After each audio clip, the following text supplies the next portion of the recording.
Welcome back to Can You Spare a Dime? I'm your host, Renee Deschene. For our final episode, we're going to show how you can help combat homelessness.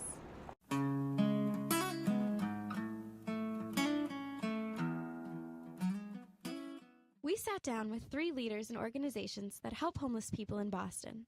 The first was Reshima Rainey, the STEPS coordinator for the Crittenton Women's Union, a shelter in Brighton that houses about 50 families. We also sat down with Libby Hayes, the executive director at Homes for Families, an advocacy organization in Boston looking to end family homelessness. The last was Aaron Goodyear, an Emerson College student who organized the Alternative Spring Break Boston, which focused on youth homelessness. We're going to walk you through 3 ways to help the homeless. The first is volunteer. There are many ways in which you can volunteer. You can become an advocate for an organization, you can volunteer your time in a shelter, or you can become a mentor for a homeless person. Reshima talks about the volunteer opportunities at Crittenton Women's Union. We offer volunteer opportunities through our programs. We have interns that come as well as volunteering. Sometimes we have groups that'll come in that offer to do activities with the children and the moms, or they will come to help clean and tidy up the building itself. So we have a few people that come in to volunteer. Another great organization to volunteer with is Horizons for Homeless Children, and they provide services to homeless families where they have a group that's called the PALs, and they'll come in and meet with moms and the children and play with them and do creative activities with them. Aaron talks about the volunteer work students did at Alternative Spring Break Boston. So we did a lot of different things. We were just kind of focusing on developmental needs, because particularly that's what youth experiencing homelessness really need, because as you know, in homelessness you experience a lot of toxic stress, and for kids that can be really detrimental to their development. So we worked with a number of organizations. Monday we were working with this really cool organization out of Swampscott that is called Hope for Creativity, and they make art packs for children so that they have that creative outlet to grow and to kind of express themselves, and especially as an outlet for everything they're trying to deal with. And so we did, I forgot how many packs we did, but we filled orders for 3 shelters in Roxbury, so that was really cool. What's also great is they assign names to each pack, so you're making it for an individual, and there's a lot of integrity in that. We also worked with More Than Words, which is a really cool organization, and I really love their model. They hire youth who are either in the foster care system, going through juvenile detention, or have behavioral problems, or homeless, or out of school, kind of a multitude of issues. But they hire kids to work in their store. It's really helps them, kind of empowering them. They're getting paid for their work, and there's a lot of self-worth in that, but they also have the chance to be promoted and even become partners of the business. So it's very youth-led, and it's just a really amazing model. And they also are very involved in the kids' progress, so they have education trackers, and they really kind of help lift kids out of whatever bad situation they're in and into something where they're able to, just progress. We weren't actually working directly in shelters, and so we were focusing more on the needs kind of that kids can benefit from, but not actually, the direct working with kids one-on-one, because as you said, it's so sensitive. So for that we would have had to have a query done and confidentiality stuff done and know what their policies are, training, which is huge, especially when you're working with kids in that environment. Libby Hayes works for an advocacy organization for the homeless. They provide training for homeless families speaking to the media, along with postcard drives to send to legislators and other advocacy initiatives. We always need lots of help. I think one of the biggest ways that we can solve homelessness in Massachusetts is for the people at the State House and who make policy to know that it's an issue that everyone cares about. So we always need phone calls, meetings. The more that we can do to raise the awareness about the issue is a big help. And the more support that families can have in getting their story out can help. A lot of the shelters across the Commonwealth have volunteers.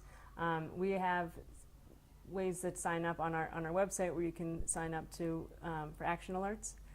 So a really easy way to volunteer is just when you get the action alert of calling state reps, calling state senators, calling the governor's office and telling them and doing the advocacy about homelessness and some of the solutions. There's also the shelters from across the Commonwealth have play spaces to play with children. There's mentoring opportunities we have with some of the families that we work with. There's opportunities to work directly with them, to talk to them about working with the media, to do job coaching, to help if they're in school and education classes. So mentoring, advocacy, and direct hands-on volunteering. Volunteering is a great way to give back. If you don't have the time to make it to a shelter, there are other ways for you to give to the homeless population. Libby tells us about the gaps in donations and how you can fill them. So there's a big campaign for backpacks and that sort of stuff. So I think some of the main things that we see that's really needed and some of the gaps are professional clothes. So women that are looking to go on job interviews, to re-enter the job market, having the suits and the clothes. So clothes donations definitely help. Children's clothes and coats and shoes gets expensive, so that's a big help. Toiletries and towels, and one of the great things we've seen a lot of groups do with the shelters is get kitchen baskets or bathroom baskets, and so as families are moving into their own homes, that they have some of those materials that you need to really make a house a home, which can be fun to gather for people that like to shop and buy those sort of things.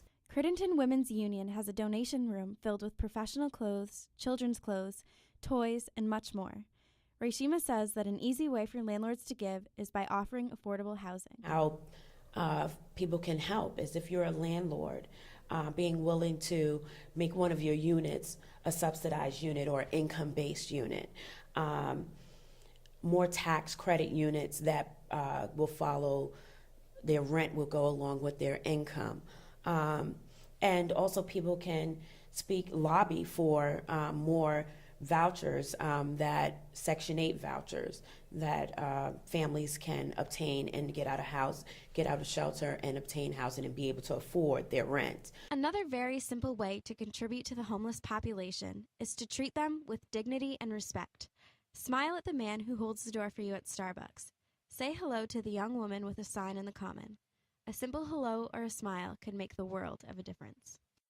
Oftentimes, there's more to the story than, I just choose to live on the street, or I choose to move into a shelter or try to get accepted into a shelter. A lot of families deal with mental health issues where it has affected their ability to maintain employment or to seek education or higher education. You have domestic violence victims who, more not victims, but survivors, violence survivors, who come into shelter to flee traumatic situations and abuse from, inmates. So there are various reasons why people become homeless, and that's what I think others who are not homeless or haven't experienced homelessness need to recognize, that no one chooses to not have a home. But there are so many other reasons that are present that cause folks to be homeless. So as far as our group here, younger moms, I think that they would prefer to be viewed as they're taking the first step to establish a solid foundation for their family. And that's one of the things that the shelter system does work with homeless families to do, and that is to work on their self-sufficiency. Also, know that people that are homeless are just like you and I. They just don't have a place to live at this time, and they're working on becoming housed. That's the bottom line. And that's what we can do in the community. Libby says the most respect for the homeless comes from the homeless. We also see a lot of cases of domestic violence, young parents aging out of the foster care system, and then the impact on the rental market. I think the biggest thing we've seen is that back in the early 80s and late 70s, someone could be poor in Massachusetts and be able to afford the rent. And that is no longer the case. You have someone that's working some of the low-wage jobs that just don't make enough money to pay the rent. So it's a mix of everything, and then there's lots of domestic violence and other traumas and intergenerational things that makes it more complicated as well. You don't see as many parents with children, but I think it's opened my eyes to understanding that people on the street have different experiences, and you don't know what their story is. So you hear discussions, people saying how they don't want to give money to someone and instead they'd rather give food. But if someone's trying to pay rent or to get money to make that last payment, a sandwich isn't going to help them in that situation. It really is that someone needs the dollar amount. So I think it's opened my mind up to being less judgmental when you see people. And another thing that always strikes me is families that are going through homelessness, and even some of the kids always stop and give money to other homeless people that they see on the street. And it always just strikes me of people that have the least give the most and judge and don't judge where a lot of other people do. The more that people can come together and understand that we're all in this together, that people want the same things, they want safety, they want success, they want everyone to have opportunities, and the more people stop judging each other and blaming across economic brackets and really just look at equality and justice for everyone, I think the better off that we would all be. Whether it's volunteering, giving, or respecting, there are many ways in which you can help the homeless in Boston. From our crew here at Can You Spare a Dime, thank you for watching.